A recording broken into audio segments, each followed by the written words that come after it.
Hello, traders. Gary Wagner here. It is Tuesday, the 6th day of December, approximately 10:30 a.m. in Honolulu, and this is the daily report for gold and silver.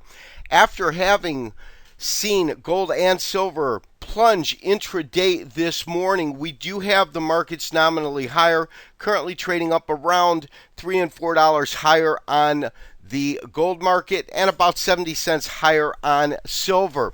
Apparently, we had Timothy Geithner, our U.S. Treasury Secretary, this morning, back the German-French plan to rewrite the basic tenets of the economic cooperation that exists between the countries of the European Union. In essence, what he said is he's looking for the central banks to erect a stronger firewall to end the debt crisis. We are looking at a continuous contract. This is the COMEX contract of gold. It's now based off February's, which is the most active contract. And as you can see, on an intraday low this morning, it hit around 1705.60. The original recommendation was to go long February gold, placing stops below 1710. I contacted many of our subscribers that I know actively trade the market. The majority, in fact, 98% of them, were still active in the positions. They had stops at 1702, 17, and 1695 collectively. That was the basic general area. But I had put on the website itself 1706. So those who were precisely in at that price could have gotten stopped out. Therefore, the recommendation that I sent out this morning is I truly believe that we have pretty much washed out and any kind of a downside activity we're going to see on this cycle. And as odd as it seems, I did recommend that the few that did get stopped out go ahead and re-enter that market, because I do think that we are at this point poised for a large upside move, and I really think that we're going to see a big rally in this marketplace. So we'll just have to see what happens. I find it very interesting that the markets, in terms of the knee-jerk reactions that we see within these markets, have consistently shown us that fact is always truer than fiction, but it seems to be fiction that the market reacts to greatly. In other words, we get all of this talk about these are good decisions, and he's, for example, with Geithner backing Merkel's plan. Well, the plan is great in theory, but we have yet to see the kind of commitment needed to see major reform by putting into place the type of programs that Portugal or Spain or Greece or Italy even need to get a handle on their sovereign debt crisis. And because of that, you get these major knee-jerk reactions. We currently have cash gold, which is still trading, of course, trading roughly at 1731, 1732. And here's what I'm finding interesting. This is that long low. In fact, we got a low of about 1701.78 is this particular 50% retracement.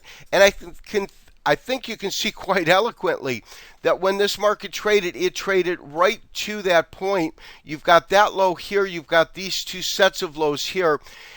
That $1,700 mark, I truly believe, should provide very strong support. If not, you've got this whole band underneath it, but this band it takes us to that 1680 low.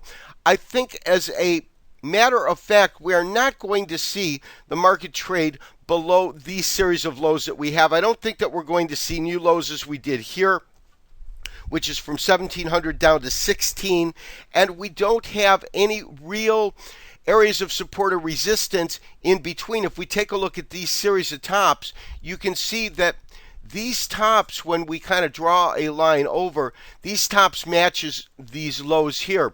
And when I first learned the techniques of simple support and resistance, the analogy that was given to me was a ceiling and a floor. So that as this market came up, this is the ceiling, of course, meaning resistance, but here it's the floor. So it's that same structure. It's whether you're above it or below it that determines whether you're calling it basically, in essence, resistance or support. And in this case, I think that we're going to have very strong support, not only at the 1700, but again at 1680 right in here.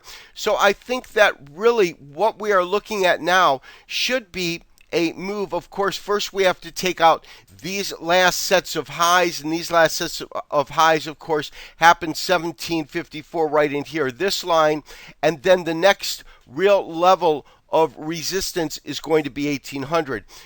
You can see again these series of tops that we had right in this area, that's 1750. You can see how it took it out here, but in this last case, the beginning of December, simply put, it was unable to do so. Traders, when we look at our equities markets today, as you can see in the Standard & Poor's, we do have a slightly higher market once again. Currently, S&P 500 trading at 1262.40. Current print on the board. It is active, so as it changes, of course, it is being reflected within a current price. To the silver market, same thing in silver. We've had this tremendous rise. Again, our stop itself was listed right in this area, and in fact, there were a few traders that did get stopped out on this. I did recommend in a morning special trade alert that went out to our silver traders to look to re-enter that market. Again, my sentiment was the stop was simply too tight on the market for those who actually took that exact number. As I said, I did interview a number of my subscribers this morning to see if in fact they were in or out of the market in terms of where their stops were. Most were still sitting with their positions, maintained those long positions. We're back up though at that right below that 3290, and of course, as you know from following my report, 3290 is a critical area that we must take out. But I think that if we get a real rally in gold right now, we have a real opportunity to see the silver market follow suit and follow higher. This has been Gary Wagner, wishing you as always good trading. We'll talk to you tomorrow for another daily update and review. Bye-bye.